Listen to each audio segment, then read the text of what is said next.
Buenas tardes, bienvenidos a Comentando. Como anunciamos la semana pasada, el programa de hoy estará dedicado a una personalidad que en los últimos años ha concitado la atención de los medios de comunicación en todo el mundo y también de las redes sociales. Se trata de Jordan B. Peterson. Vamos a verlo en pantalla en la fotografía que tenemos de Jordan Peterson. Bueno, mientras va apareciendo, eh, ¿por qué ha concitado esta atención? Bueno, los medios lo catalogan de la siguiente manera. El gurú de la derecha, el pensador más influyente de los últimos tiempos, la pesadilla de la izquierda o el ícono del movimiento conservador. Ahí lo tienen, o lo tuvieron, a Jordan Peterson. Quiero hablarles un poco de este hombre que ha alcanzado tanta fama. Jordan B. Peterson nació en 1962 en Alberta, Canadá. Estudió literatura y ciencias políticas. Más tarde obtuvo una licenciatura en psicología, luego un doctorado en el área de la psicología clínica, y también tuvo estudios postdoctorales. Le interesa el campo de la psicología de la personalidad, la psicología social, psicología laboral, y en particular muestra un interés en la psicología de las creencias religiosas y de las creencias ideológicas. Peterson alcanzó notoriedad en el 2016 cuando se opuso a un proyecto de ley del gobierno canadiense que establecía la obligatoriedad de utilizar ciertos pronombres personales para dirigirse a los miembros de la comunidad LGBTI. Peterson argumentó que el proyecto de ley estaba violando sus derechos de libre expresión. Esto explotó en las redes, desde luego, donde ya Peterson era conocido y en unos años se convirtió en una verdadera celebridad. Por ejemplo, su canal de YouTube tiene 2 millones de suscriptores y sus videos son vistos 65 millones de veces. Si, por ejemplo, ustedes van a la internet y ponen el nombre en Jordan Peterson, encontrarán cientos de entrevistas, comparecencias, conferencias, debates y apariciones en los más estelares programas de la televisión estadounidense, canadiense, británica y también europea. Todavía no vamos a hablar de las obras de Jordan Peterson, pero sí quiero hablarles de por qué respeto a esta personalidad y cuánta admiración siento por él. Me parece que tiene un enorme carisma y una capacidad de argumentación extraordinaria que combina, por un lado, el conocimiento de los clásicos de la psicología, la filosofía y la literatura, y por otro, su experiencia en sus consultas terapéuticas. Peterson es psicólogo clínico, profesor de la Universidad de Toronto, y también incluye en su trabajo la experiencia que ha acumulado como docente en las universidades de Harvard y la propia Universidad de Toronto. Ha publicado 3 libros, yo creo que ahora sí pudieran poner la lámina con las obras, con los 3 libros de Jordan Peterson, que es la lámina B. Ahí están, mapas de sentido, la arquitectura de las creencias, 12 reglas para vivir, un antídoto al caos, que es Más allá del orden. Este es el último libro publicado este año, y su canal de YouTube, jordanbpeterson.com. jordanbpeterson.com. Este es el libro del cual vamos a hablar hoy. El libro 12 reglas para vivir, un antídoto al caos, publicado en el 2018, se convirtió rápidamente en un bestseller. Ha vendido más de 5 millones de libros.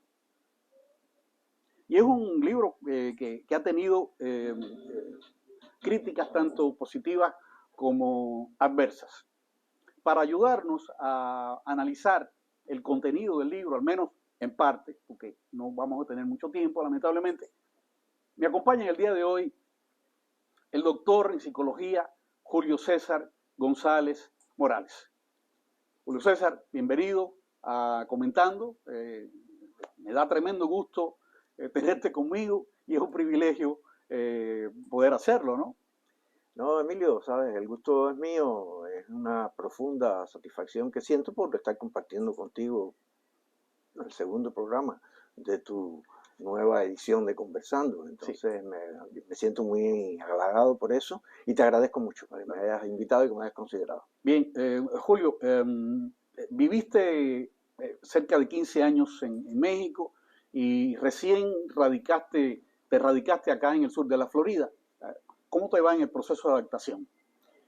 Bueno, el proceso de adaptación no es difícil, no me ha resultado difícil. Estoy con mi familia, estoy con mis hijas, llevaba mucho tiempo separado de mis hijas y ya eso es un aliciente suficientemente importante como para sentirse bien y que todo fluya, ¿no? Bien. Claro, por supuesto, hay un cambio de dinámica laboral, hay una serie de cambios en los que estamos tratando de adaptarnos en un proceso también de reinicio, ¿no? De Claro que un sí. cambio importante. Pero todo bien. Cuéntame un poco de tus últimos trabajos científicos en México.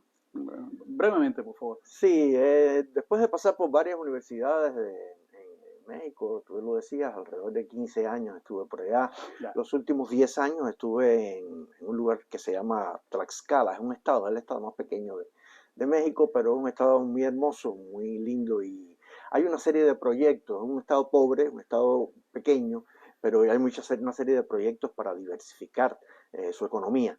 Y entre esos proyectos está el desarrollo turístico. Entonces hemos estado trabajando justamente desde el ángulo de la psicología, por supuesto, hemos estado trabajando en la formación, la preparación, el estudio de las cualidades, de las capacidades, de las competencias, de las inteligencias que requieren desarrollar los emprendedores de la actividad turística para que ésta tenga éxito y que sus emprendimientos sean exitosos. Así a grandes trazos. ¿Tú crees que esas experiencias pudieran tener aplicación en una sociedad como esta, tan distinta de la mexicana? Mira, así cabalmente, finalmente y definitivamente no te puedo asegurar que sí lo tenga. Ahora tú sabes que la arista del trabajo académico tiene una serie de aspectos, ¿no? Yo pienso que sí, yo pienso en sentido general que sí, aquí hay muchos emprendimientos, aquí hay también mucho campo para el turismo.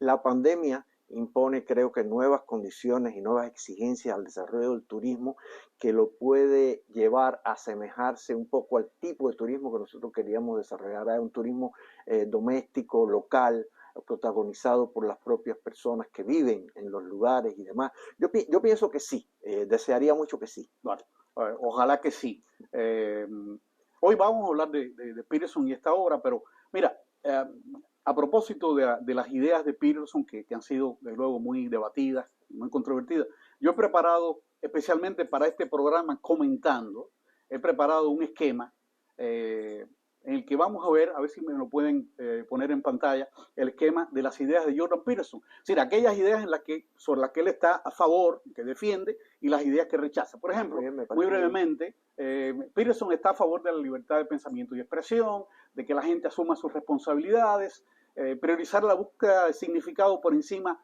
de la búsqueda de la felicidad, el retorno a los valores de la cultura occidental, tanto los valores religiosos como los valores de los clásicos en general.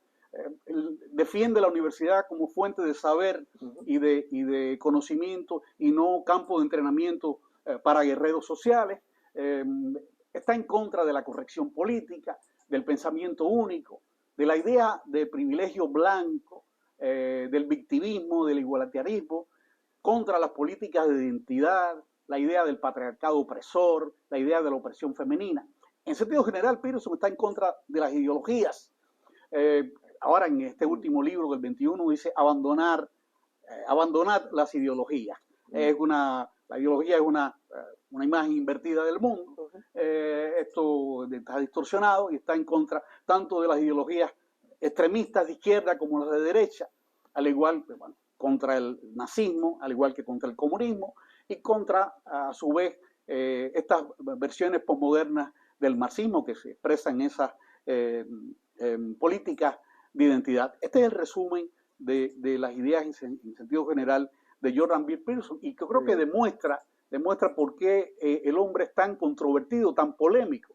A mi juicio es un verdadero provocador, en el mejor sentido de la palabra.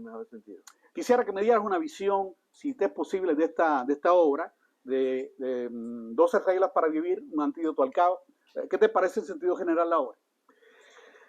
Mira, la obra es una obra muy interesante, muy completa. O sea, yo pienso que es una obra que tiene trascendencia. Tampoco me voy a ir por el extremo de la presentación que hacen los medios. No creo que sea la obra del año, ni que sea la obra del siglo, ni que sea, como están diciendo ahora del segundo. No creo ni que sea, digamos, que para este lustro sea la estrella rectora de las políticas en el mundo, ni nada por el estilo. Creo que son exageraciones que lo han convertido a él también en un fenómeno mediático. Lo es, Por eso sin duda.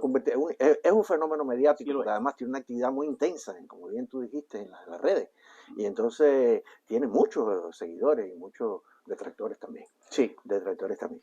Pero el libro es un libro muy bien, es un libro muy controvertido, como todo lo de él. Tiene muchas ideas con las que no se puede estar de acuerdo. Bueno, se puede estar de acuerdo, pero uno no necesariamente tiene que estar de acuerdo en dependencia de su formación, de su idea. Pero el principal valor es justamente lo provocador que es y la influencia que tienen los jóvenes. En este sentido, tanto el libro como yo pienso que más su actividad en las redes que el libro mismo tiene mucha más influencia en el cambio de mentalidad, en el cuestionamiento, pensamiento crítico de los jóvenes. Ya. Mira, lamentablemente teníamos un video de una intervención de Jordan Peterson en la Universidad de Ámsterdam, en Holanda. No lo hemos podido abrir, dificultades técnicas, muy lamentables. Así que voy a pedir que por favor me pongan la fotografía de Peterson. Mientras yo leo, parte de lo que él expresó allí. Esta fue una intervención que él hizo en la Universidad de Ámsterdam y contestó preguntas de los estudiantes. Alrededor de hora y media. La última de las preguntas, un estudiante que se declaró admirador de Peterson y dijo que ese era el día más feliz de su vida por conocerlo, lo cual determinó, muchas gracias, lo cual determinó que todo el auditorio, ahí están, los estudiantes abarrotaban en el espacio, algunos sentados, otros de pie, otros en los pasillos, hasta casi en el techo estaba aquello llenísimo de estudiantes. Este estudiante le hizo la siguiente pregunta: ¿qué consejo nos puede dar para que nosotros, los jóvenes, podamos hacer que nuestras voces se escuchen? Y Peterson le dijo: leer y escribir. Ello sorprendió un poco y a continuación entonces hizo esta argumentación que yo voy a leer al menos en parte. Dijo: hablo muy en serio. Primero, porque escribir es una manera de formalizar el pensamiento. Necesitas hallar un problema real, de que valga la pena escribir, de lo contrario no tendría sentido. Tienes que indagar hasta encontrar algo que verdaderamente te atrape y provoque el deseo de investigar. Necesitas decir algo acerca de eso. Entonces, necesariamente estás obligado a empezar a leer todo lo que puedas acerca de ese tema. Ahora conoces muchas cosas, entonces necesitas hacer el resumen de lo que has leído, estructurarlo bien. Es provechoso resumirlo, incluso las contradicciones que has hallado en esas lecturas. Escribe eso de manera elegante y precisa, escogiendo cada palabra, cada frase, cada párrafo, para que sea un pensamiento coherente. Allí se va a reflejar tu personalidad. Estarás aprendiendo a pensar de manera abstracta. Presta atención a las palabras y frases. Si logras escribir bien, expresarte bien, ser un buen comunicador, poseerás un instrumento muy poderoso y tendrás toda la autoridad que necesitas. Si estás en la universidad, tal vez quieras estudiar humanidades que enseñan a pensar y a escribir. Escribe sobre las cosas que te interesan todos los días. Si te fijas en las personas exitosas, descubrirás que hay muchos factores de éxito, pero uno de ellos es la extraordinaria capacidad para articular las ideas, para trazar una estrategia, para negociar y para llevar a los demás hacia una meta. Poder juntar las palabras. Eso te convierte en una criatura articulada. Ustedes, los estudiantes, piensan en sus momentos más cínicos que deben entregar a los profesores lo que ellos desean de ustedes y que deben ajustar sus palabras a lo que el profesor gusta leer. Cuidado que estos episodios los tenemos todavía en nuestras universidades. Con mucha frecuencia. Sí. Dice Peterson, en verdad hay muy pocos profesores tan corruptos que penalicen a los estudiantes por un ensayo que no esté de acuerdo con sus ideas. Sin embargo, de lo que se trata es de aprender a hallar tu verdadera voz, y cada vez que te apartes de eso para obtener una buena nota, te corrompes. Cada vez que formulas tus pensamientos, los haces parte de tu carácter, se integran a la estructura con la que miras el mundo y la cual guía tus acciones. Por eso son tan importantes las humanidades, porque enseñan a pensar, escribir y hablar. Expresarte de manera clara, no hay nada más noble y práctico que eso. Y con eso puedes llegar a lo más alto y en una manera que también sea beneficiosa para los demás. Así terminó Peterson su intervención en la Universidad de Ámsterdam, y luego le regalaron un aplauso atronador. En fin, vamos al consejo muy potente. Un consejo muy potente. Desde luego, esencial. Muy interesante, ¿no? El fragmento. Ya. Vamos al tema que nos ocupa, las 12 reglas para vivir. Vamos a ver si encontramos allí en la imagen, si pueden poner en pantalla la lámina que se refiere a la regla número 7. La regla número 7. La regla número 7, vamos a ir aquí buscándola mientras aparece. Aquí está, la regla número 7. Persigue lo que es significativo, no lo que es conveniente. Repito, persigue lo que es significativo, no lo que es conveniente. Recuerden que son 12 reglas, solamente vamos a detenernos en 2 de ellas. Julio César González Morales, doctor en psicología, dime lo que piensas acerca de esto. Gracias, Emilio. Yo te primero decir que cualquiera de estas reglas requeriría mucho tiempo para comentarlas. Vamos a dar solamente los tips fundamentales para su comprensión. Cuando Peterson empieza este capítulo, nos dice algo que él repite, es reiterativo en su planteamiento en el libro, que es que la vida es sufrimiento y que es dolor. Esa es una de las tantas aseveraciones que pueden ser muy cuestionables. La vida es muy amplia, muy rica, muy compleja, como para centrarnos en que tiene que ser necesariamente sufrimiento, o que es sufrimiento por sus características propias. Pero bueno, partiendo de ahí, él lo que plantea es eso. Si la vida es sufrimiento y dolor, una de las salidas que pueden tener, comportamentales, que pueden tener muchas personas, que de hecho la tienen así, es buscar el placer, buscar la satisfacción.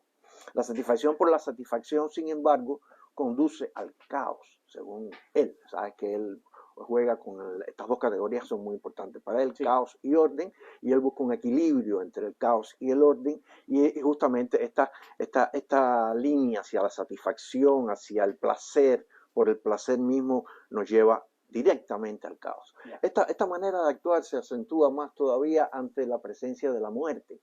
O sea, la concepción de la muerte, el hecho de saber que vamos a morir. La vida es corta, es la cosa, lo que dicen muchos jóvenes. Hay que vivirla, hay que aprovecharla, hay que vivir el momento, hay que hacerlo todo más fácil y más placentero. Sin embargo, esa diversión, sabemos, ¿no? El hecho de la diversión, la vida fácil, nos puede llevar al camino, y lleva de hecho a muchos jóvenes al camino de las drogas, al camino del alcohol, caminos peligrosos, que justamente es puro caos. Es lo que nos enfatiza Peterson, y con lo que estamos totalmente de acuerdo. Ante eso y ante otras muchas cosas, tú lo dijiste en las cosas fundamentales de su pensamiento, él nos habla de la jerarquía de valores que nosotros tenemos que alimentar, que construir, que cada persona debe reconstruir, y le da la importancia que tiene, y habla, por ejemplo, de la humildad como valores importantes, de la honestidad, de la responsabilidad, pero también nos habla de ser consciente de nuestros defectos, porque si no eres consciente de tus defectos, nunca vas a proponerte nada que vaya encaminado a superarte, a mejorarte. Entonces, por ahí, él establece un paralelismo entre lo que es conveniente y lo que es, digamos, lo que tiene verdadero sentido, lo que tiene verdadero significado. Lo conveniente él lo asocia con el impulso ciego, con el beneficio inmediato, es decir, a corto plazo, beneficio estrecho, beneficio egoísta, ¿verdad? En el presente, básicamente. Mientras que las cosas que adquieren para las personas verdadero sentido, que le dan una razón de ser a sus vidas, es lo verdaderamente importante. Y lo que apunta hacia el futuro. Y hacia eso él tiende, y hacia eso él nos lleva. Hacia eso él nos lleva, no solo en esta regla, sino en muchas otras, a la construcción de sentidos personales. La capacidad de formular preguntas es muy importante. Los jóvenes deben cuestionarse mucho cuál es el sentido de tu vida. Si no te respondes al sentido de tu vida anda como un velero para acá y para allá. Ya. Y por ejemplo, para cerrar esta valoración, él exalta el sacrificio inmediato. Es necesario sacrificarse inmediatamente, para obtener lo inmediato, es necesario sacrificarse de manera inmediata. Sí, bueno, gracias por tu valoración. A mí me llama la atención esa idea que él tiene del sacrificio. Es un sacrificio que no está dirigido a conseguir, digamos, grandes metas, no se trata de metaproyectos, se trata de proyectos en el ámbito más cercano, en el ámbito de la personalidad, de los intereses del individuo. Me llama la atención eso. Por otro lado, sí, lo que tú planteabas de la vida como sufrimiento, bueno, está inserto dentro de la herencia judio-cristiana y también coincidentemente con el budismo también, la vida de sufrimiento, y hay que prepararse para eso, para sufrir y para vencer los obstáculos de la vida. Pero fíjate cómo eso está en contra de lo que en la conciencia común la gente maneja. Hay que vivir el carpe diem, toma el día de hoy, olvídate de mañana, aprovecha el momento, vive cada día como si fuera el último. Nada de eso es lo que sostiene Peterson. No es, hay que aprovechar el momento feliz porque la vida pasa y todo se va, no, nada de eso. Hay que sacrificarse, hay que, bueno, entendido como disciplinarse, hay que estudiar, hay que trabajar duro, hay que buscar la excelencia, donde quiera que estés puesto, en cualquier función que desempeñes en la vida. Y eso es verdaderamente muy interesante. Por último, yo creo que si la persona se sacrifica, y como él dice, trata de que el mundo que te rodea sea un poco mejor. Haz mejor el mundo. Haz mejor el mundo. Si tú haces mejor el mundo, en el ámbito personal, en el ámbito de la familia, bueno, posiblemente también eso se reflejará hacia los amigos y hacia toda la sociedad. Así que de lo que se trata es eso. Vayamos entonces rápidamente a la siguiente regla, la regla número 9, a ver si la pueden poner en pantalla. La regla número 9, me dicen si la pueden localizar, de lo contrario yo la localizo aquí en el libro. Ahí está la regla número 9. Asume que la persona a la que estás escuchando puede saber algo que tú ignoras. La voy a repetir. Regla número 9. Asume que la persona a la que estás escuchando puede saber algo que tú ignoras. Doctor González, dime tu parecer. Es otra de las reglas muy sabias. La escucha es algo que tan importante, pero tan importante para nuestra vida, para la construcción de la vida social. Y lo paradójico con la escucha es que ha sido olvidada de los planes educativos, ¿no? La escuela no nos enseña a escuchar, para decirlo bien. Nadie nos enseña a escuchar. Nos enseñan bastante a hablar, nos enseñan bastante a escribir, ¿verdad? No siempre lo consiguen. Por ejemplo, Peterson no siempre lo consiguen, pero por ejemplo Peterson está llamando a la lectura. La lectura yo pienso que es una forma de escucha. La lectura tú estás dialogando con un autor y estás leyendo, estás recibiendo, y es una forma de escucha.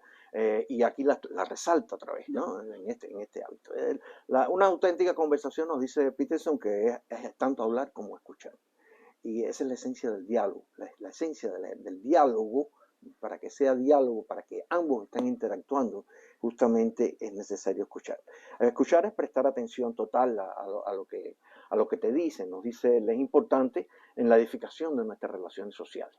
Si no escuchamos auténticamente, de verdad, sinceramente, respetando el criterio del otro, no vamos a construir buenas relaciones sociales, y eso es lo que nos está diciendo. Escuchar puede transformar mucho a las personas. Tanto a uno, a sí mismo, pues escucharte a ti mismo también es importante, según él plantea en esta misma regla. Escucha los signos que te das tú mismo, que te da tu cuerpo, escúchate los signos que te dan tus reflexiones internas, tus más autocríticas consideraciones. Escúchate.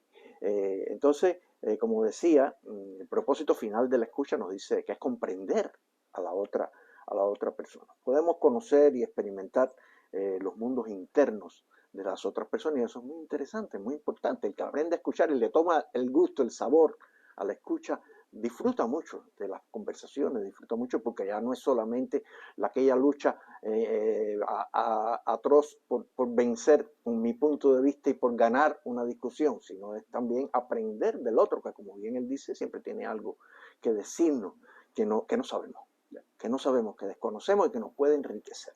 Entonces ese es el tema de la escucha, es un tema muy poco atendido. Yo creo que la escucha requiere una actitud de respeto al otro, ¿verdad? Él lo dice en estos términos, una conexión de las almas. Y él dice que la escucha conduce a la búsqueda continua de conocimiento, que constituye la forma más elevada de sabiduría. Con esto cierro. Bueno, muchas gracias por tu opinión. Sí, estoy de acuerdo contigo. Es decir, la mayoría de las conversaciones no son tales en la medida en que la gente lo que hace es un intercambio de monólogos. Es decir, no hay la posibilidad de aprendizaje con la información, con la experiencia del interlocutor, sino la gente lo que hace es intercambiarse un punto de vista, a veces de manera soberbia, lo cual te impide ponerte en la situación de la otra persona. Saber escuchar a los demás y saber escucharte a ti mismo. El buen conversador no es aquel que utiliza palabras bonitas o hace anécdotas, sino aquel que sabe escuchar, aquel que puede, respetando a la otra persona, aprender de ella e incorporar esa riqueza a toda la conversación. Quisiera que en un minuto, si te es posible, porque nos quedan 2, si en un minuto puedes dar una valoración general de Peterson. Bueno, mira, sin ser un seguidor apasionado de Jordan Peterson, te lo confieso, no es el caso, no soy un seguidor apasionado de Jordan Peterson, pero reconozco su erudición y esa erudición que él muestra, como bien tú decías al inicio, esas facilidades que él tiene para proyectarse merecen respeto, admiración, lo que dice, todo el contenido de su pensamiento es muy interesante. Es un pensador ecléctico que abarca muchas cosas, abarca literalmente lo humano y lo divino, y tiene enfoques muy controversiales, que lo hacen muy interesante. Ya hablamos del tema de los medios y del fenómeno mediático en que se ha convertido, y finalmente, para cerrar, yo diría que el principal valor de Peterson es provocar la reflexión, estimular el pensamiento crítico y la búsqueda del sentido, sobre todo en los jóvenes y en los estudiantes. Bueno, pues hasta aquí. Muchas gracias por tu intervención. Agradezco al doctor González por su brillante participación y los invitamos a ustedes, amigos televidentes, a que nos sintonicen el próximo domingo en otro programa de Comentando. Esta vez vamos a tratar el tema de la música sacra y religiosa con Tony Rubí. Hasta el próximo domingo, amigos.